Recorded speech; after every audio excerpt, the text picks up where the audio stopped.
Some viewers may find this disturbing. Viewer discretion is advised. Hi my wonderful sweet babies, it's Destined Choice, and I wanted to get on here and speak about the fact that a lot of YouTubers are going broke as fuck. So let me just start by saying that this video was inspired by Glozell, because if y'all didn't know, Glozell was a very infamous YouTuber back in the 2010, 2011, 2012 era. She was one of the first YouTubers back then, right along with Lily Singh, Colleen Bellinger, Trey Melvin, Kingsley, and many other YouTubers among them who blew up during the 2010, 2011, 2012 era. Back when YouTube was at its peak, before people did fraudulent, fucked up, stupid ass, lick my kitty, finger my poom poom pranks, and dumbass couple channels and family channels. She was one of the YouTubers who really paved the way for a lot of other content creators to flip their content careers into mainstream celebrity careers. But Glozell was known for doing them crazy ass challenges, but she was always doing it in her own comical way. And her YouTube career surpassed more than just being on YouTube. She got to a point where she was able to do mainstream things, such as being on Nickelodeon. She even got to a point where she literally got to interview Barack Obama. If y'all didn't know, back in 2012, 2013,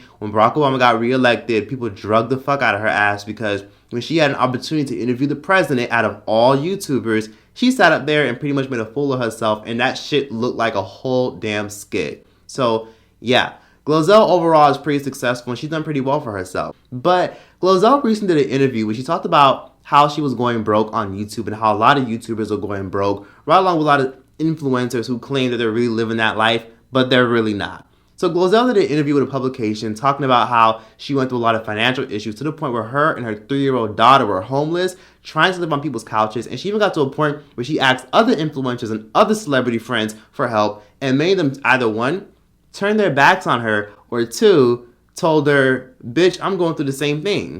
Well, you know, one thing that I do tell, especially because there's a lot of new influencers coming up and money gets thrown at you, you know, sometimes really fast, is that anything could change. I knew a lot of people who were on Vine and that then Vine went away, you know, and I'm thinking, well, oh, well, these kids, you know, YouTube, and then, you know, you're not paying attention to your own finances because you never had to. You've always had money. Life has always been easy for me. I'm fine. Everybody loves me. Yeah. And then I'm like, you can love me, but now I'm poor and broke. So I would tell people, you know, pay attention. You do need to save for a rainy day. You know, at least know where your money's going. I'm in court and they're like, well, what is the money spent on? I don't know. Oh, okay. So how come you in $200,000 in debt? Where did that go? Am I know. You sure about that? I don't know. I'm like, I don't know. Yeah. I don't know where the money went. Like I don't know. So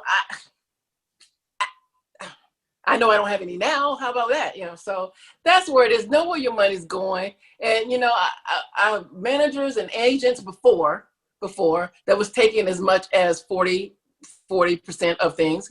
And that's where that was. And now I have new management, new agents, and I'm taking on more responsibility where I just want to be the funny one in front of the camera. But you got to be a business person also. You need to know what is coming in, how, you know, when, like now I'm like, I didn't even know how to pay bills. I didn't even know who we were paying it to, you know, yeah. Like somebody else was doing that. So at least know, like, what do you have? Do you have a plan? You're young and cute and yeah, you spending money on all these cars, but that doesn't last. It does not last. I used to go to, when we were, you know, before COVID, VidCon, and you would see the latest, you know, newest stars, because you hear everybody screaming, ah! And then run into them, ah! And then next year is a whole different group. Yeah, you know, nobody cares who you are because there's always somebody cuter, younger, prettier coming up. You know, funnier coming up, and that's that. So as you guys can see in this interview, Glozell was having some financial troubles and financial issues. Now, at first glance, a lot of y'all would hear that and be like, bitch, what you doing? How the fuck does that make any sense? This is a woman who literally had 2 published books. Yes, you could literally buy her books right now. This is a woman who's worked with Nickelodeon, worked with mainstream celebrities. This woman worked with Josh Peck, worked with Ariana Grande back when she was on Victorious. She worked with so many celebrities back then. So you would think, how the hell is this girl going broke? And how the hell she didn't get no money to the point where she was damn near homeless and she was 200 racks in debt after a crazy divorce?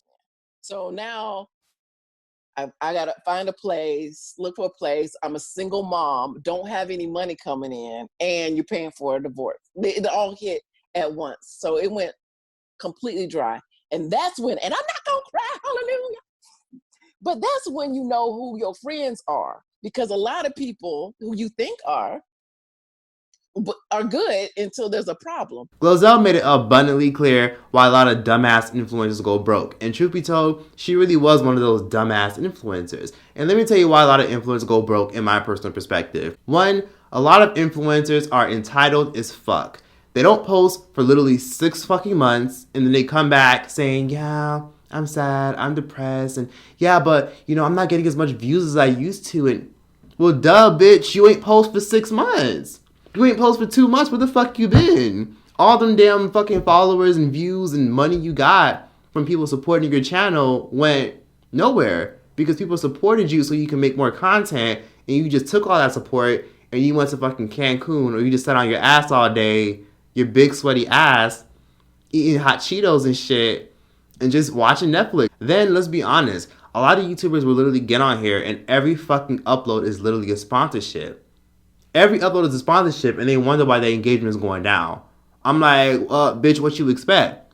Every fucking video you're saying, thank you guys to NerdWallet for sponsoring this video. Thank you guys to so-and-so for sponsoring this video. Thank you guys for sponsoring. Bitch, you know damn well you don't use that shit. Because so many influencers are so entitled, they just utilize the viewership they get, the likes they get, and think that they're set and done. But a lot of influencers fail to do another thing. Invest. Y'all fail to invest y'all money and y'all time into other avenues. You can't just do YouTube forever. You know what I mean? Back then, people laughed at you if you said you were a YouTuber. But now, it's one of the most idolized jobs. If you guys were to look at stats and ask children nowadays, what do they want to be? Most children on career day will tell you that they want to be a famous TikTok star. They want to be a YouTube vlogger, or they want to be an Instagram model. That's just a common wave. Now chicks are making OnlyFans, turning it into 6-figure careers. You got people like Danielle Ravioli, who turned her Cash Me Outside empire into a rap career, but then that dwindled because her social media following went down. And now the girl then made M's on OnlyFans. A lot of influencers get on here thinking that they make it. They show all these designer clothes, they flex, show these big houses, these Range Rovers. But then it's like, every time I see YouTubers doing that kind of shit, I always cringe and say, hope you got a financial advisor, bitch. You dropped 3 bands on your Louis belt. Hope you invest into a financial advisor. Hope you save for your retirement. And truth be told, the reason why I do that is because I grew up pretty poor. Seeing all these influencers live these luxurious lives, and they go to a point where they're like, guys, I'm gonna lose my Tesla. Donate to my Patreon. Donate to my PayPal. I'm gonna lose my Tesla. I'm gonna lose my house. Everybody cash at me. I'm gonna lose everything because I wasn't budgeting properly and I was living beyond my means. And I'm like, huh? You know, it's very difficult for me to feel bad for influencers who come on social media, come on YouTube, and then they out of nowhere start going broke. It costs the same even if you're paying in a different currency. Oh. I'm unemployed, so basically all my money goes to bills and food, or I would support you. Yeah. It's $5. It's really, like, no one's gonna convince me that what I'm saying is so rude or so unacceptable. Like, I'm broke, I can't afford to sub. That doesn't really track. What you mean to say is, I'm so irresponsible with my money, I can't support the entertainment that I enjoy. That's what that is. Please give me fucking money. I wish I could, but I'm so poor. But thank you for streaming for us, even though some of us are poor bums. What happened to all my pay pigs? I'm on a pay pig drought right now. What the fuck? Every time someone doesn't subscribe, Nebel sheds a tear. What do you want from me, chat? What could I need to possibly do to make sure that this stream doesn't die because I can't afford to keep it going anymore? There's a reason why so many influencers are scamming. Like Mary Jane Byarm's bum ass, that woman who was out here scamming thousands of people out of travel money. And then there's all these other influencers like Onision, who literally got banned from YouTube, had several of his channels deleted off YouTube because he was doing bullshit. He was allegedly grooming little ass girls behind the scene. And then he made a whole Patreon so his followers can support him because he was losing his Tesla and he was losing his fucking big ass house. And then he went through that whole scandal where his dumb ass literally cut a fucking palm tree in California, which is a fucking federal crime. And then he made a whole Patreon and got upset, but when you're entitled, you know? It's stuff like that. YouTubers, influencers, I don't give a fuck if you're not even just a YouTuber. If you're someone that does OnlyFans or you do Instagram, or a lot of your income comes on social media, and a lot of your income comes based off of your looks and your personality, and it's social media based, truth be told, learn a skill. You know, a lot of influencers don't understand the importance of learning skills. You know, learn to edit, learn how to be a brand manager, learn how to do PR work. You know, you could do a lot of things. Start a business, you know, get into real estate, use all the money you make off of social media and invest into different avenues. Start a podcast, make merchandise, you know, get into clothing design, find avenues of things that you've always liked and monetize it. So when I hear Glozell say things like that, I hear it and it makes me feel sad, but then I also hear it and I say, this bitch, what do you expect? I just don't understand how somebody can go from making millions of dollars on social media, being on Nickelodeon, working with Ariana Grande, Josh Peck, Colleen Bellinger, and so many celebrities, interviewing the fucking president of the United States back in 2013, to 200 racks in debt, to you asking celebrity friends to sleep on their couch. I was begging celebrities, if Ozell and I, Ozell's my daughter who's 4, can we, 3 at a time, can we move in with you? You have a big house. You won't even notice us. Or can we be in a guest house? And I'm finding out that, oh, well, you know, we rent that out, or I'm not really staying there anymore. Because a lot of people are in the situation that I was in. Like, they needed money. And I'm like, but you're on a show. But everybody knows who you are. And they're like, but everybody knows who you are. I'm like, okay, so we all just faking out here. Okay, great. That's just great. So I'm just putting it out there. And I know that I'm not alone, and I know this. If celebrities are going through this, then there's what you call regular folk, and I'm kind of in between. I'm a regular folk that you know.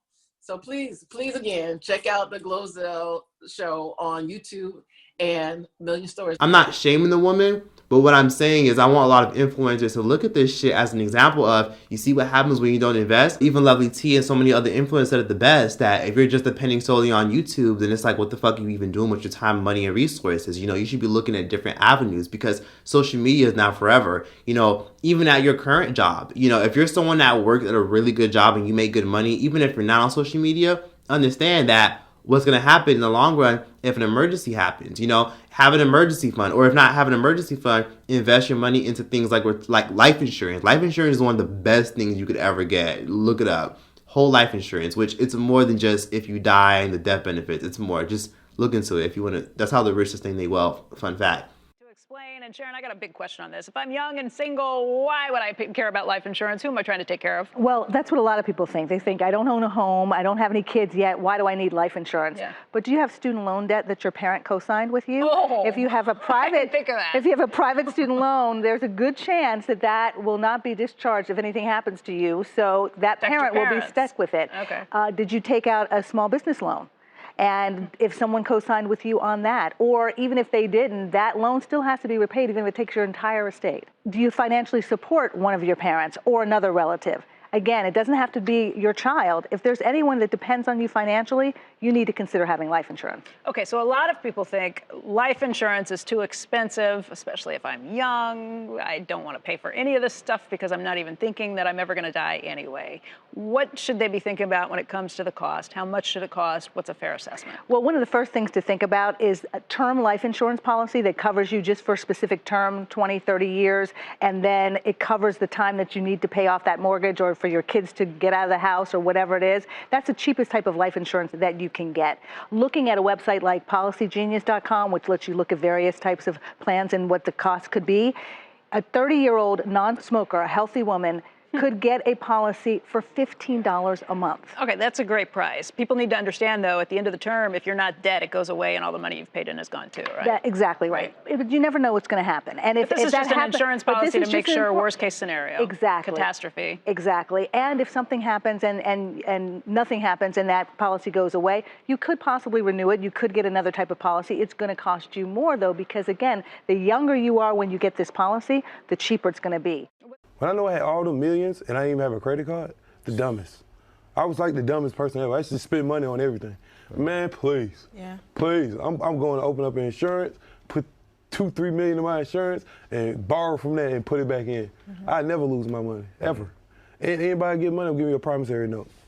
Because you go promise to pay this back, I'm going to bring you to court. I'm ready for the walk-up financial. Or, invest into an IRA, put money towards your retirement account, put money towards your 401k, put money towards things that will benefit you in the future and that will grow over time. Put your money into things like mutual funds, stocks, cryptocurrencies. There's so many avenues, so many ways to make money, but people are sitting on their ass doing fucking nothing but expecting to be comfortable. I done had some moments where people have gone in my comment section and told me, oh, so what are you gonna do when these YouTubers stop doing fake pranks? What are you gonna do when these YouTubers are doing fake lick my kitty finger, my poom poom pranks? You're gonna have no content. Bitch, I'm gonna adapt and utilize my resources to create more opportunities for myself. That's what the fuck I'm gonna do, and that's what the fuck I did. You know what I mean? And luckily, I've been able to sustain myself, and I've never been in a horrible situation like that throughout my entire social media career, because I've been able to utilize all the stuff I've done to create different ventures. I've started a podcast, I've done merchandise, I'm looking into different things like real estate, I started investing into things like stocks and cryptocurrencies, I'm saving towards my retirement, I looked into mutual funds, and I'm doing different things with my money and different things with the cards that I've been dealt. A lot of influencers, they get on social media, they show you these fancy ass house tours, they're always posting pictures on Instagram showing off these beautiful designer belts and designer clothes, but believe it or not, a lot of influencers are broke. There's this one Instagram bitch who loves to fucking scam her followers, but she's always dripped out in the nicest design and the nicest clothes. And I'm just like, bitch, how is that possible? Like, you hear about these rumors on her on this drama channel, always scamming her followers, but this bitch is always dripped in gold and designer. Like, how does that make any sense? You know what I mean? Always promoting those dumbass fucking scams about how, oh, if you want to turn $50,000 into $750, DM me and text me and I got you. Or, hey, everybody, try this tea, try this NutriBurst and you can get rich and stuff like that. It's little things like that I see and I wonder, are y'all really living these lives y'all live? Are y'all really on private jets? And it really taught me that after seeing Glozel's interview, and shout out to her for being so transparent about that, that's exactly why a lot of influencers go downhill. They don't invest. And I get it because financial literacy isn't taught. A lot of people don't know shit about credit. Some people don't know shit about business credit. People don't know shit about investing into mutual funds and retirement. And I get it. A lot of that stuff isn't common. But all this money you get can go towards going towards a financial advisor who will tell you how you can spend your money and how you can utilize all the money you have now. There's so many influencers who I see going broke in the next 5 years because they're so busy splurging on designer clothes, splurging on food and eating out constantly. And this doesn't just go for influencers, this goes for people, period. Amazing things don't last forever. They can last a long time, and your amazing things can outlive you to an extent, but amazing things don't last forever. Once things disappear or things change, you might have that high-paying job now, but what happens if we go through another pandemic? Or we go through a pandemic pro or a pandemic express? What's going to happen? A lot of y'all watching this probably lost y'all jobs, or your income got affected, or your business got affected, or your income got affected, or your streams of revenue got affected because of the pandemic. Things slowed down, you were out of work for a little bit, you were nervous, paranoid, anxious, scared, a lot of things were getting shut down, how you're going to pay your bills, people didn't even know how they were going to even pay their rent. But a lot of people had to learn the hard way to adapt. So that's what I mean. Don't get too comfortable. A lot of us had to learn the hard way the importance of investing. For me, it took the pandemic to happen for me to be like, you know what? I think it's time for me to start getting into stocks and cryptocurrencies. I think it's time for me to really start, investing towards my retirement. I've been investing towards my retirement. So when I hear a story like a Glozel, or I see an Onision, or I see other influencers like Olivia Carr, and so many influencers who have talked about going broke. Hey guys, I got some really bad news. Things haven't improved since you last saw me talk about Patreon and losing my job on YouTube and all those other things. I just wanted to go through some reasons why I need you to now donate to me. My Patreon has 0 perks. There's nothing good about it at all. Nobody gets anything for their money, but you're helping me out. You're helping me survive because I'm now making, what normal people make. This is exactly why a lot of people want to be influencers and they just do it for the money because they think this is all some dumbass get rich quick scheme. Like, I'm going to just use myself as an example. I'm here for longevity. I'm going to be around for as long as possible, and I plan to utilize every single bit of viewership, followership, anything I get into opportunities to create more opportunities for myself and people that I fuck with. So That's what I get really nervous whenever I hear about all these YouTubers, because even Simply Nessa is a very successful YouTuber, has millions of followers, and this girl even said on her YouTube channel that she made a lot of financial mistakes because she blew up on YouTube and because she's making, Simply Nessa said that she's still doing well, she's still doing fine, but she burnt through so much money because she made so many financial mistakes. Now, one thing I will say is this. I want everyone to listen to what Glozell is saying if you want to be an influencer or if you want to be a business owner. And I want everyone to understand that business may be good now, but always prepare for the future. A lot of influencers and YouTubers go broke as fuck because they never think about the future. Think about what's going to happen 10 years from now. I know it's difficult for me to ask you where will you be in 10 years because none of us can predict the future, but do think that yourself 10 years later will thank you for it. Even if it means buying Bitcoin early, buying things like XRP, Cardano, VeChain, Polkadot, Shiba Coin, even if it means buying things like those early. And even if it means putting $200 a month away to invest towards your retirement. We all have access to that. All you got to do is go on your computer, do a quick Google search, connect your bank, and boom, you can literally invest right after you watch this video. There's literally no excuse. If you're literally of age, 18 years old, you have a stable job, and you have access to the internet, there is no excuse why you're not investing towards something. Even if it's not stocks and cryptocurrencies, it could be towards your retirement, it could be towards life insurance, or it could be towards investing towards a business. It could be towards building business credit. There's so many things y'all could do. Some of y'all could be opening up LLCs, starting a Shopify on the side. And please, for the love of Ray J, if you're someone that needs to build credit, and again, let me just say this, credit is very important. And having no credit is just as bad as having bad credit or even worse. So get a secured credit card. A secured credit card is when you put down a down payment for a credit card.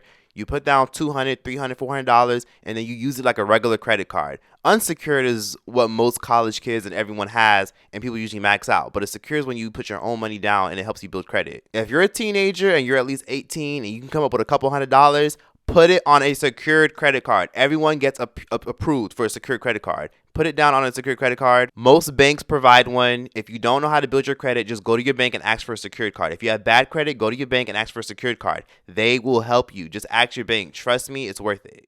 Some of y'all out there probably wanted to get into real estate, get into writing a book. There's so many things a lot of y'all wanted to do. Maybe open up a storefront. Maybe run a restaurant in your home. Start selling food at your home. Maybe start braiding hair. Try to find other avenues to make sure you can create more opportunities for yourself. And don't look at it as a backup plan. Look at it as I'm putting my eggs in multiple baskets. Don't look at it as a just in case. Look at it as you're expanding your access, you're expanding your resources so that way you have opportunity to eat for later. A lot of people go through their money, run through their money. They get to a point where they have to go back to working 9 to 5, or they end up working 9 to 5 they don't like, or they go back to working food. You know what I'm saying? A good example is Cole from Martin. If y'all didn't know, Cole from Martin got exposed and dragged because someone took a picture of him. Someone so fucking stupid took a picture of him working at a car dealership. Broadway, infomercials. He is now working as a car salesman. No. Yes. From acting on Martin to selling cars, man, tell us, how is that going? It's going wonderful. It's going wonderful. He said it started out to research a role, and then I just kind of kept doing it. I like it. I got a family, man. You know what I'm saying? And there's no shame in taking care of your family. You know what I mean? Maybe he likes doing car work. But even if he doesn't like doing car work, that's a good example. Maybe he didn't invest towards his future. Maybe he made a poor decision that put him in this predicament. I think all these things that we see should be a tale of this is what happens when you don't invest. Not even just that, even Young Jock. If y'all didn't know, Young Jock got outed for driving for Uber on the Shade Room. And people were blasting his ass, talking about you're Young Jock. You got hit songs. You've been on Love and Hip Hop. How the fuck are you out here driving Uber? I don't know. What's your name? I told you. I just want to ask a question. Are you Young Jock? Can you turn around? I mean, I think y'all already put that part together, yeah. Oh, so you must have fell off or something. Like, why is you? I gotta fall off? Yeah, I mean, I'm trying to figure out. Like, you just driving for pull up and go, like, what happened? I mean, I just felt like it's an easy way to get some easy money right here downtown. I mean, I meet people, you know what I'm saying? I really think that's, okay. You think that's what? So you said, like, what happened? You went from TV to ride and pull up and go? And he was like, bitch, because it's extra money. So those are just good examples of influencers and celebrities and YouTubers not making as much as you think they do. A lot of YouTubers, influencers, and celebrities make good ass fucking money. But there's a reason why people like Tiny, T.I., Jay-Z, Beyonce, all these influencers and celebrities have multiple businesses and do multiple things at the same time because you can't rely on just one thing. When you rely too much on one thing, it's going to fuck you over in the long run. Because what happens if that one job you got that pays you well, what would you do if I took that shit away? What would you do if you got laid off for 6 months? How would you fend for yourself? And that sounds scary, and I'm not trying to jinx no bad energy towards your way, but what if your business starts running slow? What if your main source of income, think of your main source of income right now, and what if I told you that you wouldn't have access to that check for 6 months? Do you have enough in your savings account? Do you have enough in your retirement account just in case you need to pull it out? Do you have enough in crypto or stocks to where you can sell your stocks and sell your crypto to maintain for a good 6 months? Do you have enough money that you could stretch out if I were to stop your main source of income right now? Think about it. Even if you have a substantial career, it doesn't hurt to put 4% of your income. Some of y'all have the avenue to where your job allows you to allocate some of your paycheck to a savings account. Yes, it may be difficult, but if your checks are looking like $1,000 a week, throw like a little bit of $30 on the side. Make it automatic. Automate through your mobile banking app and automate $30 every month, $100 every month. Oh, you just got your Christmas bonus?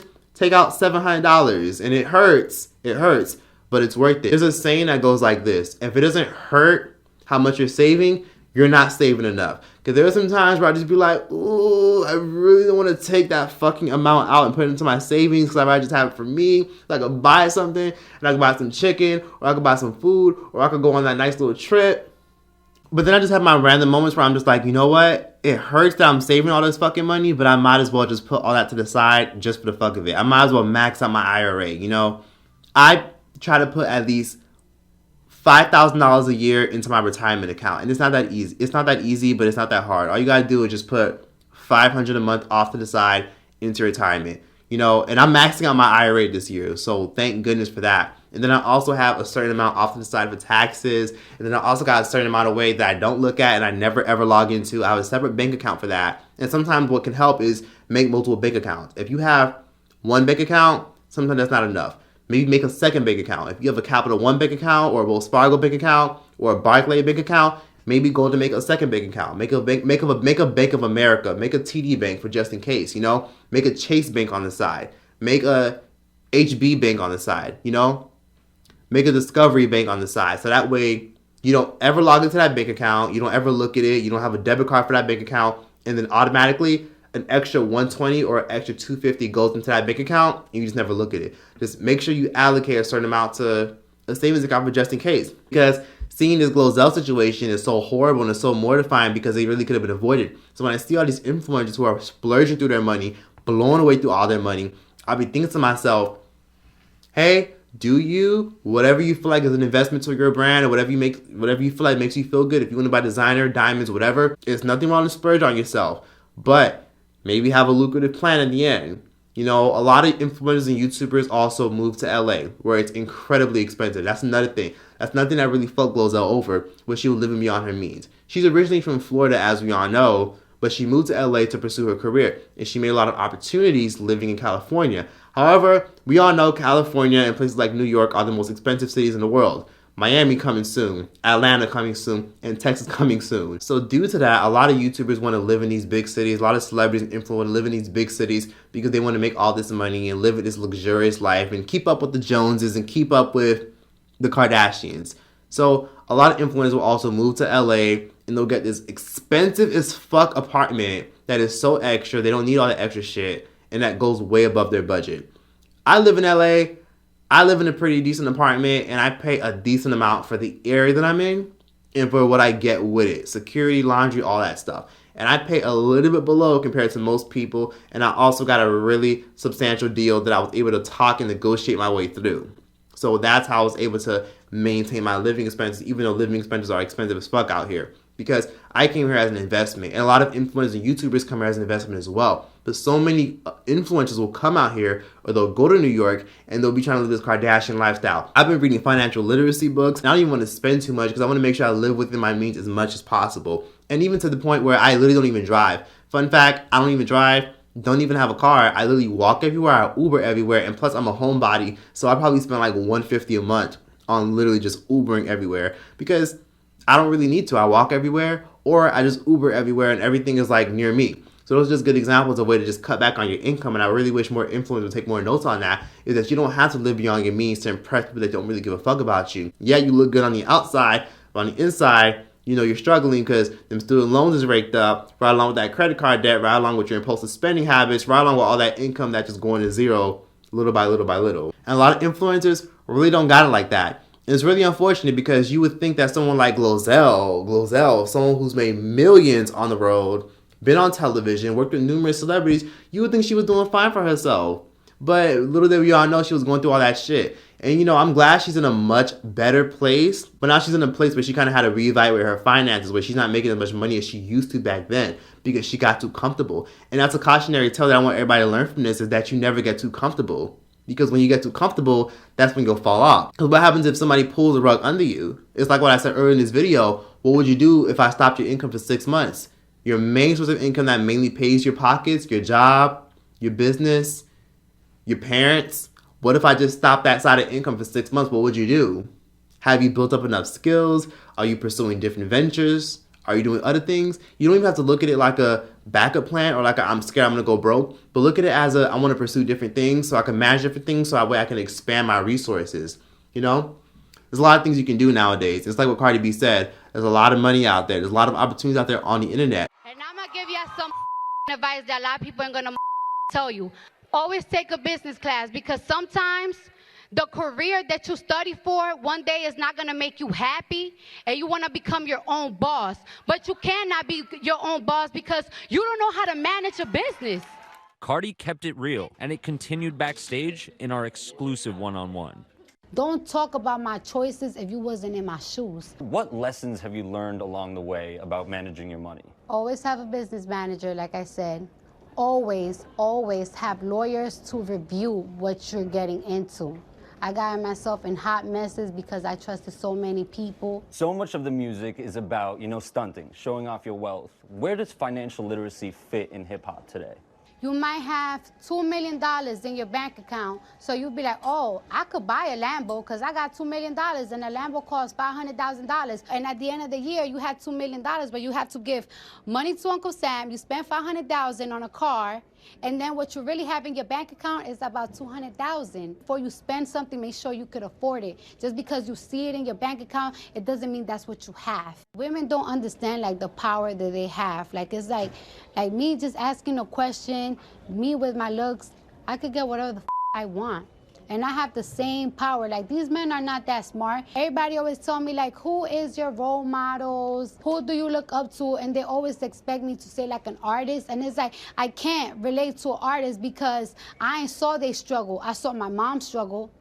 I saw these at the strip club struggle. And it's like, I always tell myself, like, it's like, those are the people that used to tell me, like, don't be mean.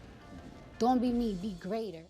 So even if you don't even want to just go to college or learn some stupid ass skill just for the purpose of the money, you can find something you're passionate about by going online, taking a Google course online. Because there's so many courses on Google where if you want to learn how to be a realtor, learn how to be a IT tech or a coder, you can literally go online and type in whatever you want to do, classes, and then you can find online classes, online courses where you could do Zoom meetings, Zoom chats, pay a flat rate for a whole year, and then boom, you get your certificate, you get certified, and you're able to move to a different venture. There's so many people out here who are working for Google, working for TikTok, doing social media management for Instagram, doing social media management for so many major brands like Charles Schwab, doing social media for Coachella, doing social media for Wendy's, and they making like what, like $42 an hour from just sitting at home. There's people who are literally doing Apple security. You know, all you gotta do is buy the earpiece thing, have a laptop, Apple can provide you the computer, and then boom, you out here making $32 a month from sitting inside your fucking apartment every time you clock in. You know, little stuff like that there's so many opportunities to do now. You know, you don't have to just rely on one source of income anymore. And I'm not saying quit your 9 to 5, be a boss, be an entrepreneur. All I'm saying is, you know, do things that you know yourself 2 years from now will thank you for. Even if it means moving out of your expensive ass city. Some of y'all grew up in expensive inner cities, and a lot of y'all are probably tired of it and want to leave. You know what I mean? A lot of y'all probably grew up in New York and are tired of it because it's so fucking expensive. And you want to go somewhere else like Dallas or Nashville, or even somewhere like Atlanta where it's a little bit cheaper and you still get the same bang but a little bit more for your buck. You know, make that move. Do what you gotta do. You know, seeing stories like this and seeing influencers who go broke and seeing influencers make their videos about all the financial mistakes they make and what happened when their channels died and when they weren't making much money like that shocks me. Another thing that shocks me is that I find out that a lot of influencers really be relying on brand deals. And I get it now why a lot of influencers will get the press and leave social media and then come back and every fucking upload is a brand deal. Let me tell you right now, if I ever get to a point where every fucking upload is a brand deal, please unsubscribe immediately. I don't ever want to be that influencer that's posting a fucking brand deal every single month because I'm going through all my money, I'm living beyond my means, I'm doing the most, which that's how you can usually tell when somebody's going through their money very fast, when every fucking upload is a brand deal and they only posting just to collect that check. So that's the only thing that's motivating, not the passion, not the fact that they want to diversify and do more things, but the fact that that check is coming in and that's motivating them to come back to YouTube. You know, you guys know I don't do brand deals like that because they piss me the fuck off. Long story, but fuck these brand deals. I don't do them like that. Plus, I'm too controversial, so they don't really give them to me. So I have found other avenues to make money and I've found other ways to maximize the income that I do make with posting on YouTube and on Patreon and even podcasting. And that's why most YouTubers always rely on sponsorships and they be doing like 10 sponsorships every fucking month. Every video is a fucking hair review. Every video is a fucking review for some dumbass detox tea or some dumbass flat tummy tea shake or some dumbass Teamy sponsorship. Which, no offense to them, but it's fucking annoying. We get it. You're sponsored by this brand. They hit you up every week and every month, and that's why you're back on YouTube after not posting for 2 to 3 months. So utilize your income and create more opportunities for yourself. Even if you're not an influencer, if you're doing OnlyFans especially, because OnlyFans, people who do OnlyFans, you better be ready, bitch, because they cracking down on y'all motherfuckers real fucking quick. OnlyFans has been getting restrictions left and right because so many people are out here doing OnlyFans shit with minors. People out here doing OnlyFans shit, downloading people's OnlyFans videos and reposting it on their OnlyFans videos, catfishing on OnlyFans, doing the most on OnlyFans, and OnlyFans coming back left and right with regulations. Visa and MasterCard have been holding them accountable, saying, hey, we won't monetize this, that, and the third. Make sure your OnlyFans creators get this. There's so many regulations on social media, and now Instagram has allowed video reels, where now if you post video reels on Instagram, you can get paid. But with that comes more limitations. People are going to jump to it, get comfortable, make a fuck ton of money, but then what happens when they pull the rug under you? What are you going to do then? So maximize your income. You don't want to end up like Glozell, because I'm mortified at what she had to say, and I couldn't believe when I heard that shit. So please be sure to understand that everything is not what it seems. Not even just your favorite YouTubers, but your favorite influencers, celebrities, actors, and entertainers. A lot of them are out here doing crazy shit to make a check. Some of them are out here lying, scamming, stealing. Some of them are pretending they're living a luxurious life, but they're really living on a pissy-ass air mattress, living with mom and pop, lying about what they're really doing, which is nothing wrong with living with your parents at a certain age or for a certain time period. But a lot of them are lying about the life they really live. A lot of them make it seem like they have it all figured out, but a lot of them don't. Financial literacy is very important. So like I said, maybe I'll do a dedicated video about financial literacy, but I want everyone to understand, if you plan on starting a business, incorporate into an LLC. Start building business credit. Don't rely on anything and don't get too comfortable, because a lot of us got too comfortable with a lot of the positions we were in, and a lot of us got fucked over, or a lot of us realized some very harsh realities when the pandemic came around. We realized that the rich don't give a fuck about us, and look how most of America got fucked over with these dumbass stimulus packages. I'm just saying. So learn from Glozell's mistake, because I was mortified at what I had to hear. But that's all I got to say for this video / podcast. I hope y'all learned from this video. I hope y'all learned something. Please understand that everything is not what it seems. There's more to smoke and mirrors, and all that glitters is not gold. Please be sure to like, comment, subscribe. Give me your thoughts in the opinions comment section down below. Let me know if I said something that resonated with you. Let me know if you like what I said. If you disagree with anything I said, just let me know. Please be sure to check out my Patreon, stream my podcast everywhere. And yeah, that's that. Troyce out this bitch. Tell me what you're willing to do. Tell me what you're willing to do. Kiss it better, baby. What are you willing to do?